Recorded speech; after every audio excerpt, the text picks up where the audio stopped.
like, if you match up rosters and literally compare each player that's on the Pats that is on the Bills currently, I don't see any instances where I would say that the Pats have a clear advantage over us, dude. Spank them down. That's going to be 31-7.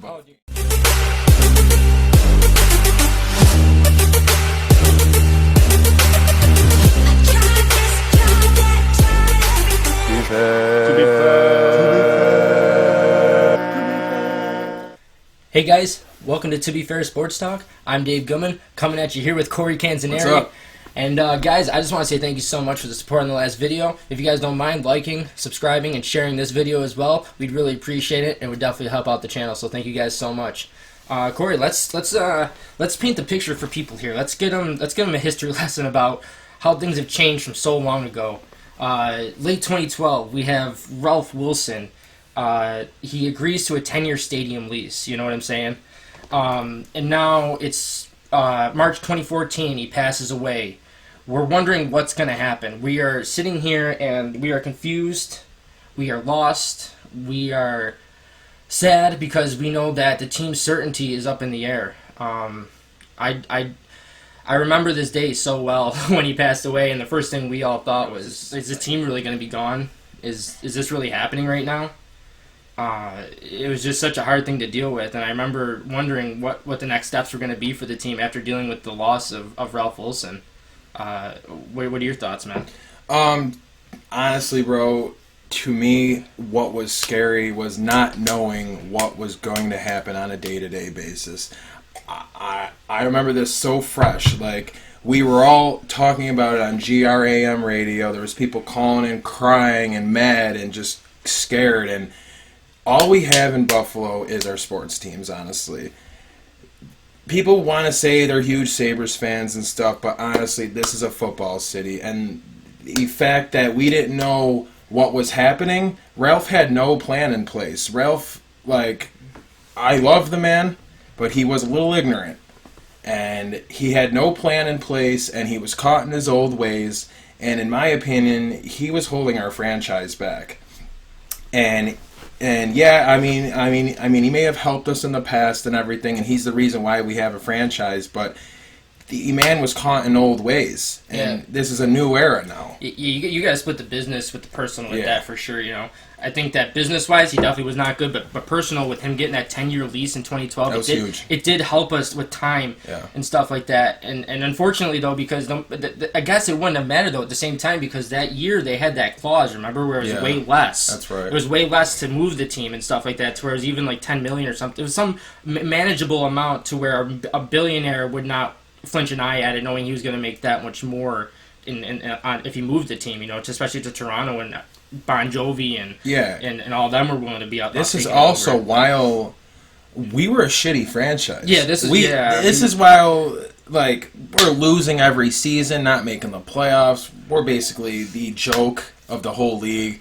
Like, people who are fans of football had no respect for us. Like, this was a dark time in our team's history, honestly. Yeah, it really was. It was one of those seasons, man. I just remember season after season, like, you know, I understand, like, we have hope now, and we had hope then, but it wasn't the same kind of hope. It was that hope where you, like, I hope they're really good. I just hope, because we have, like, a decent piece here and there. You know, we have Stevie Johnson. We have Ryan Fitzpatrick. Yeah, it was very wishful thinking. It was very wishful thinking on every position on the team, plus quarterback, because we never had a quarterback. We, for some reason, we were 6-10 the year before or something like that, and we would all of a sudden have different hope for the next year with this pretty much the same team. And I don't know why we always got so overexcited and so overhyped, but we were starving for a winner. Yeah, we've been starving for a winner, and the fact that on top of that, we also didn't know where our team was going. And with John Bon Jovi, I've liked his music. Of course, we've all listened to his music in bars before, but once I heard that he had no respect for the people of Buffalo and he wanted to move him to fucking Canada, I said, fuck Bon Jovi in all bars. Yep. And if I go into a bar and I heard Bon Jovi, I would go up to to the bartender and say something, because that was fucked up. That was all fucked up back then. This, people don't realize how much more it hit home sometimes. I think us Bills fans all realize how much that really hit home for us. The fact that the team could really leave. You're truly living on a prayer. Yeah. We're living on a prayer to sit here and have a chance to make something, but we're about to leave, and we felt like we had a chance soon, and we just needed an opportunity, and all of a sudden, we had Donald Trump come in as a dumb bidder. He was basically not even in the race. He lied and said he would want to keep him in Buffalo just to get it, and then he was about to move him to California. The writing was all on the wall. Trump would have moved him out west. Oh yeah. And then luckily though, we have the fracking mogul himself. Mr. Terry Pegula. T-Pegs. He bought the team for $1.4 billion. It was huge for us. And he decided to pretty much act like he knew football, though. He pretty much wanted to run the team, and he wanted to pick his coach after Doug Marrone decided to leave. He decided to walk out. And that brings up this guy right here, baby. Yep. Foot fetish, Rex Ryan. Yep. And by the way, fuck you, Doug Marrone. You and your Nate Hackett offense were fucking dog shit. Fucking dog shit. You guys couldn't hack it in Buffalo. You guys couldn't hack it in Jacksonville. I'd rather watch paint dry than watch another Nate Hackett offense. Yep. Please. Never bring him back into this league again. I couldn't tell if you were Dick Duran or Doug Marrone, honestly. So please just leave it at that. And honestly, the 2014 season with Kyle Orton is one of those seasons I just don't even want to remember. You don't have to speak on it. It's just one of those seasons. There's no reason to. It's a terrible season. It was dumb. So, moving on in the Bills' history here, we go from 2014, and now we're going into 15 now. Rex Ryan was just walking up in interviews saying, we're going. This team hasn't played in the playoffs in how many years? We're going. I remember that interview he did, and he guaranteed playoffs. Number 4 defense? It's not good enough. Not good enough. He's just blowing smoke up our ass, basically, while he admired his wife foot picture that he had framed on his desk right at One Bills Drive. Like, how are you going to hire a coach who has a picture of his wife's feet right at his desk? Russ, and not professional. You got to remember, too, even at this time, guys, Russ Brandon is still the president of this team at the time. He's still, not even, the allegations about whatever was going on with him at that time are still coming out. This whole team, he's a creep. This whole team 4 or 5 years ago is completely different. It's a circus. It was a fucking circus. It was a circus. It was ran like a child's daycare. All the players were just running rampant. They were just doing all this dumb shit. They were smoking weed, partying, hanging out. We have proof of this ourselves, guys. We don't need to sit here we don't need to read articles. We saw them do these things ourselves. It was very clear. This is very clear as day. This is not something that I need to sit here and hide about. These guys did these things. And they are very, I saw them at, casinos, I saw them at other places partying, having all this fun, everything. And you're trying to tell me that all of a sudden, they cared about the football game? No, they did not. Mike Williams was one of the biggest douchebags I've ever seen as a wide receiver, ever. I will take that out. I was a Mike Williams advocate. I thought he was pretty good in Tampa Bay. And I thought that would translate in Buffalo because he's playing in his hometown. No, it made him more of an asshole. Yeah. It literally made him more of an asshole. Mm-hmm. So I don't know what happened to him. He's probably a mailman or he's probably an insurance company or something. Mm-hmm. But, he's a waste of body. Yep. There's a beast. There's three decent moves Doug Whaley and Rex Ryan made. That was Jerry Hughes. My boy. That was Jerry Hughes with Doug Whaley. The next one is Shady McCoy for Kiko Alonso. But that came to him. That was an absolute steal of a trade for Doug Whaley. It was. And right the last one that was actually okay is probably Tyrod, even though I'm not the biggest fan of him. He ended up actually helping us take us to the playoffs, though. So I'll live and die by Tyrod Taylor. But those are pretty much the only three. Sammy Watkins was a bust. Shaq Lawson's definitely not a first-round value pick or anything like that. Reggie Ragland was a bust. All these other guys is just Marcel Darius, you're overpaying for him, and just. It was just an absolute clusterfuck. It was a circus, and I remember reading articles on Marcel Darius crashing his car into the Mongolian buffet. Smoking splice.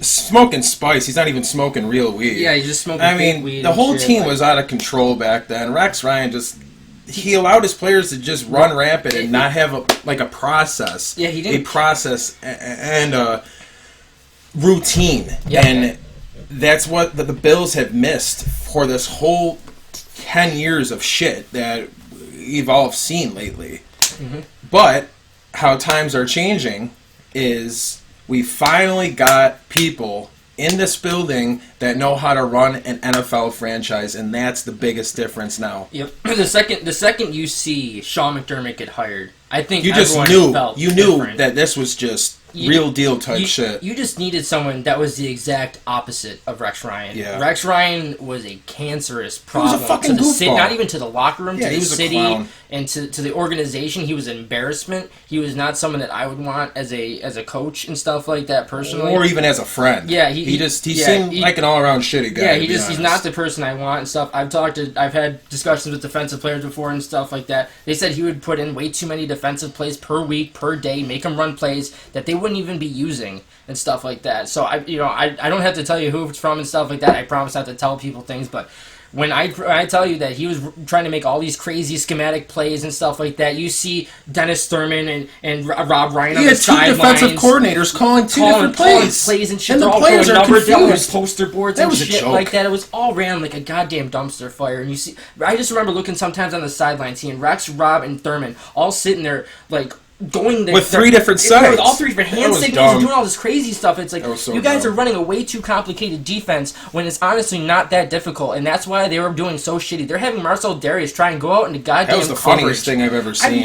I remember seeing this big motherfucker run. He's into the turning middle- his hips and running- shit. Like running he's to trying the to middle of cover. the field. Yeah, he's turning his hips. The only thing that I realized that came good out of that was that Jerry Hughes can cover a tight end, honestly. Because I realized I remember that one play. he was a linebacker in Indy. He covered. Well, I remember. Yeah, that's right. Because he covered Jimmy Graham really well that one Yeah, he play. did. I remember this one game. He covered All Jimmy over Graham. him, And, yeah, blanketed him. It was New Orleans and stuff like that. I remember it super well. And but like otherwise though, it was just a terrible schematic defense by Rex Ryan there, and having Schwartz prior with Doug Marrone and seeing how stout a 4-3 huge was step ran. back. It was just a huge step back. It was a huge step back, man. You know, just what a disappointment. I mean, that era of Bills history was just false hope. Yeah, Is what it was. He A lot of it gassed brought us up. all up. Rex Ryan gassed us up. The only credit that I'll give Rex Ryan is that he was great on camera. Yeah. He's great on the mic. Yeah, He's great on the mic. He can literally hype up a whole city with an interview for 30 minutes. Yeah. I mean, he got fired out of Buffalo finally, and it's no surprise he hasn't had a job since. He's a talk show guy now, and this is where he should have always been, in my opinion. Yeah. I don't even know how he brought all those Jets teams to the playoffs I and don't that either. far into them. I don't. I mean, you have with Darrell. You have fucking Darrell. Mark Sanchez. Yeah, their saving grace had to be Darrell Revis because he was obviously like such He a was the best thing around back He was then. a cornerstone, man. He really was back then. He was just so good and stuff like that. Scott was part of the defense Yeah, too. Bart Scott I and think all Bart those Scott guys. was really good. You know, I know the Jets whomped on the Bills back then. Yeah. They were So- good. They were, they spanked us around on that defense, but man, it was just not the same. Not even close to the same. But But then you have Sean McDermott come in, Mm-hmm. and Doug Whaley's still the GM at the time, and the draft day's happening and stuff. there was like friction that. there. There You was a could lot of feel friction. It was weird. Yeah, It was you could real feel weird the that friction. year. Yeah, and then there's a lot of rumors coming out that Sean McDermott was running the draft room and stuff like that. Pretty much had it on lock and stuff, and Doug Whaley probably knew his ass was out the door. And I think it was 1-2 days. I think pretty much right after the draft ended, he was pretty much released and stuff like that, and rightfully so. We haven't heard from him since. He did the XFL thing for a little while there, and I think we all know how that went out. So good for him. So he's exactly where I he hope needs he's to be. well off in Syracuse I hope- right I now. hope he's doing- I hope he's not bankrupt. I hope he's an insurance claiming guy, just doing his thing. So he's doing a good job. Hopefully, What? being a mailman. I mean, the expectations now are just so They're different. skyrocketed. I mean, They're if you skyrocketed. guys look back even 4 years ago compared to now, 3 years ago, even how about this? Even when we first made the playoffs, the expectation difference. You know, I mean, just the sheer amount of talent that we got rid of and changed over and stuff like that. I don't have to. We also had cap problems too, Yeah, I mean, where salary Bean just cap came in purgatory. and just Yeah, I mean, our Doug whole Whaley, cap is yeah. fixed now. Doug we Whaley got put us talent, Dude, Doug Whaley put us in a real bad spot, man. Oof, that was a real rough times. but Brandon Bean and company now, man, it's different, dude. Like we're expecting to win now. It's not hoping to win anymore. Oh, yeah, it's yeah. expecting to win. It's not hoping to make the playoffs anymore. It's how far can we get in the playoffs now. Yep. Times are changing. These are not your grandfather's Bills anymore. No. These are guys who are hungry to win and want to win in this city because this city matters to these people. Mm-hmm. Sean McDermott has proved, Brandon Bean has proved, and these players have proved that our city means something to these guys. there's more pride in putting on a Bills uniform than there ever has been in the past 10 years, and that's the biggest difference. Guys want to play here. Guys genuinely think they can win here, and that is different than the past 10 years of all this bullshit that me and him have explained to you guys. Yeah, and when you sit here too and you see like Sean McDermott and Brandon Beane now and stuff like that, you can see what leadership and a care for the team really does. It's not worrying about It's a family now. It's not worried about on the hot seat. It's not worried about if your job's going to be in trouble or not. You're really trying to build a team for the city of Buffalo, and you're not doing it just for to this year and years to come in the future. Like, they're built to win right now and in the future. Yeah. So with the way it works nowadays, and with the way overpaying quarterbacks works, there's going to have to be a new way the salary cap is going to have to work. You're going to have to sit here and try and do these short deals with all these other players because your quarterback's going to be the main focus with getting a lot of this money, unfortunately, guys. They take up a lot of once fucking Josh cap Allen's space. paid, man, like, once that 5 years is up, guys, like, that contract, like, I was watching NFL Channel yesterday, and they brought up a graphic about the QBs in the league who are highest paid, and I was reading names like Kirk Cousins, Dak Prescott. I mean, they're decent guys, but are they worth that money? No. There's no way they're worth that. I know, but you got to overpay for quarterbacks nowadays. That's and it's how it is. unfortunate. It's the shitty part No of the one's game. paying running backs, but everybody's overpaying quarterbacks now. Yep, even though Derrick Henry literally single-handedly led the Titans to an AFC Championship game. But he's a freak of nature. There's yeah, nobody yeah, like that guy. He is, dude. He gave Ryan Tannehill. I hope Zach Ryan Moss is like Tannehill that gets guy. the big contract. Yeah, Ryan Tannehill gets the contract. Can someone explain that to me, though? Someone line up Tannehill playing the Bills in the playoffs this year. We Like, own come that on. motherfucker. Yeah, we do. We are Yeah. his daddy. Yeah, we are Tannehill's we own daddy. Tannehill, yeah. So please, Tannehill, if you're listening to this, which you're probably not, none of us are afraid of you, buddy. Yeah, no one in Buffalo is afraid of you whatsoever. So, but honestly, man, I'm so pumped to see what the Bills have become. too. The Stephon Diggs edition this year. That's huge. It's just something that I don't think I expected this last year. I was not expecting I was this. saying this last year. You were, and even Bean even brought it up in that press conference that he actually was looking for him last year. It almost happened. So there is truth to some of the rumors and stuff like that were going around last year even to get him. So it's good because it's a good deal for the Bills and stuff like that. Stephon Diggs wanted a change of scenery anyways. And Diggs actually wanted to be here, it sounded like, too. Yeah, it it's sounded a like huge difference. A high-profile superstar like that is saying he's excited to play here, excited to play with Josh Allen. It's a big step forward in Bills history, honestly. Yeah, because we're the butt of everybody's joke, usually. And the players, too. Yeah. The players in the league, the past 10 years, have just viewed Buffalo as like a wasteland and just like a place that you go to die and your career dies at. And just... It's so depressing because it's really not that bad here. No, it's not. It's really not. There's a great nightlife here. There's a great nightlife. You got great food waterfront, here. canal side. Like, the area's growing. Harry Pagula knew that. He put so much money into this city and stuff. And that's like why that. he bought the Bills, because he knows that there's a loyal fan base here, a city that's on the rise again. Yep. And, I mean, honestly, I couldn't be more proud of where I'm from and the team I've rooted for the past 28 years, because, guys, there's good things coming here. Yeah, there's good things coming. There really is. It's just there's such an aura about this team now and stuff like that, and I got goosebumps talking about it with you. It's just, I mean... Because it's crazy, because like I said, we had all the hopes so many years, for like 20 years, we're saying, oh, this is a year, and, like, and all those losses and it's to just the like, Pats and all those primetime losses where, I mean...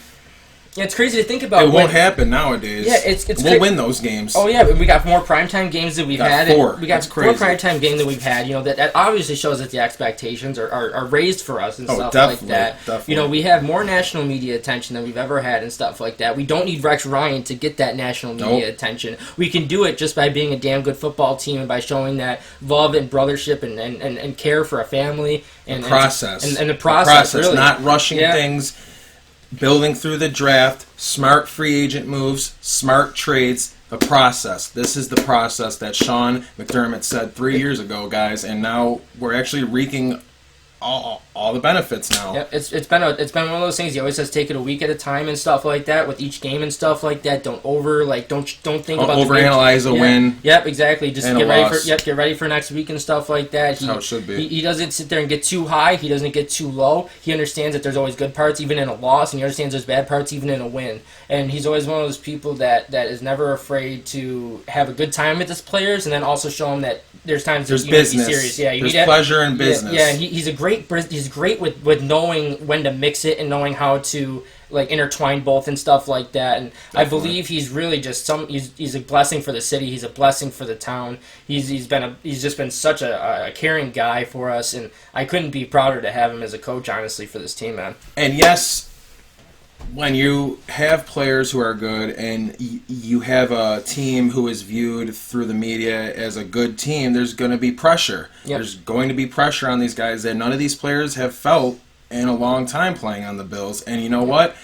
If there's any coach that I would pick to tell my young players and my players who aren't always on teams who win, if there's any coach who can handle that pressure and have his guys ready to go every Sunday and just ignore the pressure, it's Sean McDermott, dude. Oh, yeah. It's Sean Yeah. McDermott, definitely. Like he's not gonna have all these players' egos blown up. Like Nope. he's gonna keep them level headed. If anything, he's going to give him that clipboard material shit that, Yep. you know, when anyone talks shit about this team, he makes sure he lets them know about it, so he gives them some goddamn fuel, so that way they sit here and play better on Sunday and stuff like that. Because, you know, last year, I remember I forgot the incident exactly, but I remember they brought it up about some clipboard material that came up, and they sat there and they used it for motivation, and they won the game, you know. Like Ramsey and oh, yeah, Ramsey, yeah. and Yep. Allen's rookie Yep. year. He Oh, yeah. talked all that shit about Allen's trash, blah, blah, blah. He's trash. And that rookie year, that was Josh Allen's best game. Yeah, it was. That Allen was burned him. Ramsey's He worst burned game. him. He burned him. He burned him. Yeah. So, I mean... And then you sit there and, like, the next year after that, a lot of pressure on the Thanksgiving game. Everyone was wondering if he was going to be good in Thanksgiving and stuff. And he came out and he balled out. Probably his best game of his That whole was his career best so game far. of his career. Yeah. And that game sold me on him. Yeah, I mean, it was just... One play sold me on him. Yeah, When yeah. he fumbled it in the mangled mess of linemen, and he just said, fuck the bullshit, grabs the ball, puts it across the first down line, and that was a 4th and what, like 7? Yeah. That was yeah. a 4th and yeah. 7. Yeah, he manhandled that He's a ball right man. there. Yeah. He's a man. And we haven't had anything like that since Jim Kelly, dude. Yeah, no. And that's another, like, feeding point for, like, how times have changed. Like, Yeah. we actually have a quarterback. Yeah, he's Like, this is crazy. Not only I understand we had leaders in the locker room and stuff like that, like Ryan Fitzpatrick and all these other guys and whatever, like quarterbacks, but none of them ever led on the field like Yeah. Josh Allen. Like, literally can command a game, and Yeah. when he's on the field, he is literally the difference maker. He's literally a guy that when you need the extra yardage and stuff, or like the 4th and 1, he can literally just jump right over it and get it for you guys. Like especially on the goal line and stuff. That's his bread and butter right there. Yeah. They can't stop that. The guys. He was actually rated the best QB sneak player in the league. Actually, I just read that yesterday. He's so tall, man. Yeah. Literally, I mean, he's Hype, like every time he QB sneaks, he will at least have 3 yards out. Yeah, it's crazy. It's crazy. His length is just so awesome, and he's literally the prototypical quarterback that you He's want. a man amongst boys sometimes. Oh, dude, he really is. I remember seeing him his rookie year with that Anthony Barr play, man. Like, you know, what a stud play for such a small amount of games to be playing and be able to leap over someone like that. You know what I mean? That Like, play made both oof. of those guys' careers go in 2 separate directions. Yeah, they did. Yeah, now they did. Anthony Barr is He's viewed as a posterized pussy. he's posterized for life now. He's yeah. viewed as like a girly man. Yeah. But I mean, Allen's growing into his body, man, and you know what? He's very mature now. People were talking Oh, he's growing up. about his tweets when he was 16 and stuff like he's that. grown up so heavy. He's a man now, Oh, guys. yeah, dude, yeah, and he's ready to win in this city. Not only and that, he's a class act. he's a dude. class act too. He's a nice yes. fucking Yes, guy. he He's is. like the nicest guy you'll ever see and stuff. The teammates absolutely love him, and they rally around him. When you see him mess up in the games, I'm not gonna lie, it happens. It happens with Josh Allen. He's still young and stuff like that. But when you see him mess up, you see the whole team go He over always there. wears that. Yeah, too. he wears it right on his He wears it right on his chest. It. He makes no Yep. excuses. When he about goes it. out, when he goes out to that podium at the end of the games, he is always the first one sitting there taking responsibility for the loss. He is always the first one. So I always will give him credit. I'll always respect him for that. Definitely, 100%. Same here, dude. For the fact that we're even having these type of conversations, like, Yeah. I wonder how many wins the Bills can have in the playoffs this year. Like, we're legitimately not dreaming anymore. We're legitimately saying this team can possibly play in a Super Bowl this year or next. Like, Yeah. when have we said this, guys? When have we looked at each other in the eyes and literally said this team is good enough to win a Super Bowl and not laughed at each other? Right? Yeah, exactly. Like, yeah. I can look you in the face and literally say, like, yo, this team can make a fucking run. Yeah, 11 and 5, 12 and 4. Like, when have we ever discussed that type of scenario? Yeah, either, it's you like know? not just praying to make the playoffs. Like, all these years how you see in the hunt, Yep. and it pulls up on the screen and it shows 3 teams, and we're usually the 3rd team in the hunt, and then there's the 2 wild card teams, and then there's 2 teams ahead of us. I've seen that graphic about 10 times the past 20 years of watching the Bills, guys. Yep. And now we're that team leading the whole pack of shitty teams. Yep. Because we're not a shitty team anymore. We're actually in the playoffs now. And the best part is now we're fighting for the division. Yeah. Tom Brady leaving. Tom Brady's gone. Tom Brady leaving. I mean, I understand like Bill Belichick, so I understand he's probably going to still get some wins and stuff like that. But I mean, you know, But not against the Bills. But now, you know, the Bills are going to be a little bit We're gonna better, spank guys. that I ass. think we're going to be a little bit better than them this year, guys. Truly, I'm not trying to be some like Homer. faithful homer Yeah, here. we're not being a like, homer saying yeah, this. Like, I'm we're trying- like yeah. top to bottom. Like, if you match up rosters and literally compare each player that's on the Pats that is on the Bills currently, I don't see any instances where I would say that the Pats have a clear advantage over us, dude. Spank them down. It's going to be 31-7 both games. Yeah, it's going to be. We're just going going to to beat them down, dude. Yeah, I want to absolutely show them what's up. So It's another thing. Like, when have we talked this confidently about playing the Pats? Ever. Ever. Like, exactly. we dread those 2 games every season usually. Yeah. We dread them. We just go, okay, lost. Yeah, Okay. we always say, yeah, we got them this year, secretly knowing deep down. We start our season with 2 losses no matter what. Yeah. It's For tough. the past 20 years. Yeah, it's tough when you do the predictions, the schedule like predictions and stuff like that we all do as Bills fans. Ooh, we win here, lost here, win here. I lose do here, have you know? to. This has to be said. The streak of losing to the Pats with Tom Brady would have ended if Leotis McKelvin did not leave the end zone. I will not drop that. Leotis, you're not welcomed in Buffalo. Yeah, you are not welcomed in Buffalo. A dickhead, dude. You're never leading the charge.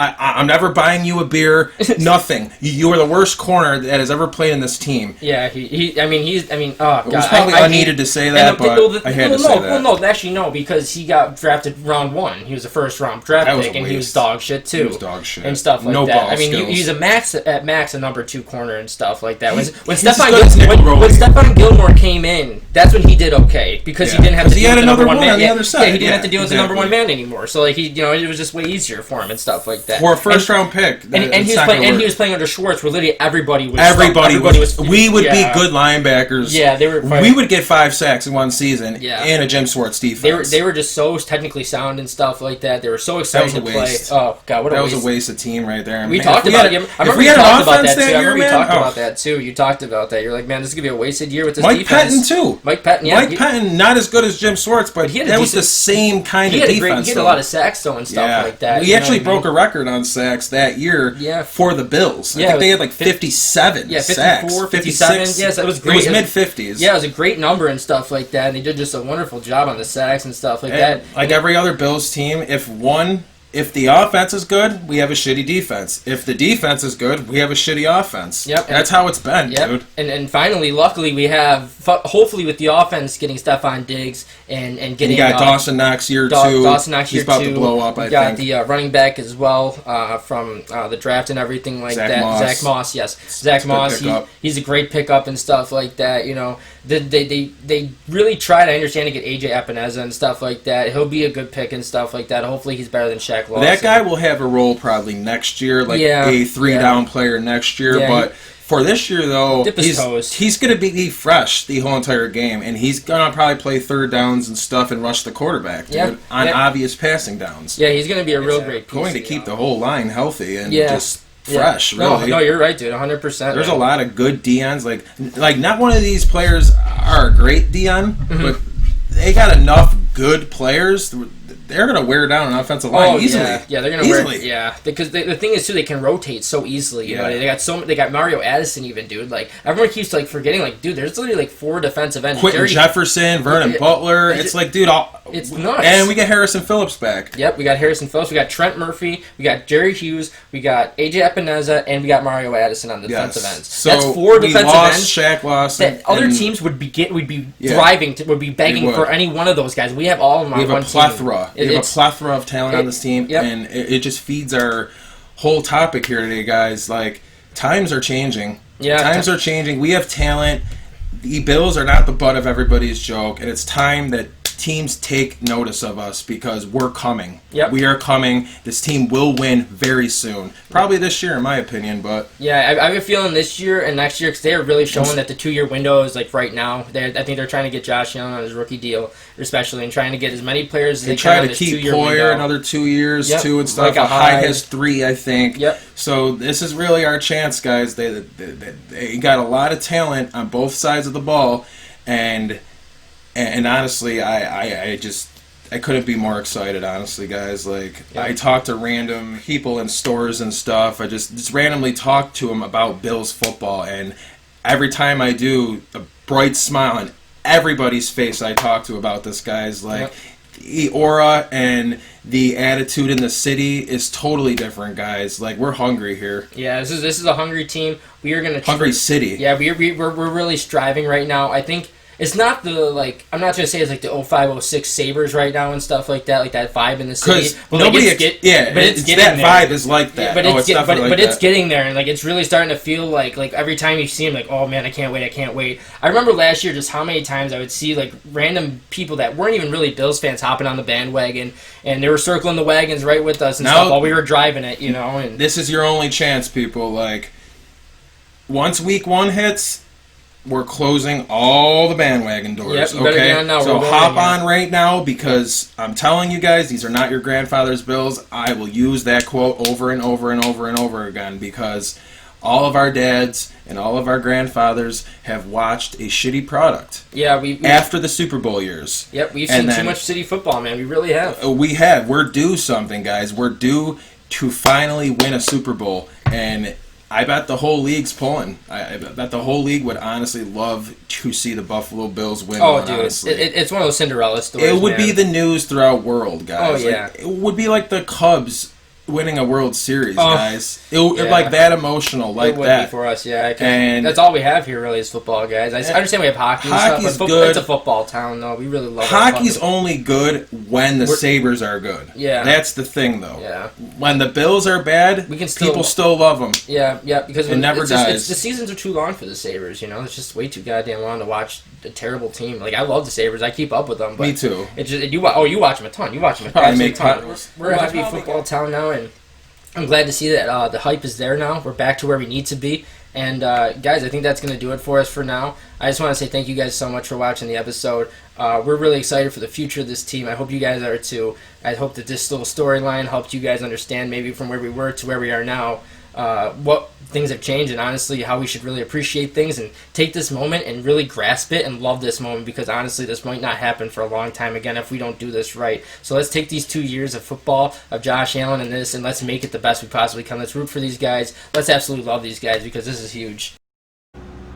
Alright, that's it for us, guys. I'm Dave Goodman, here with Corey Canzaneri, and always remember, to be fair. To be fair. To be fair. To be fair. Sports talk.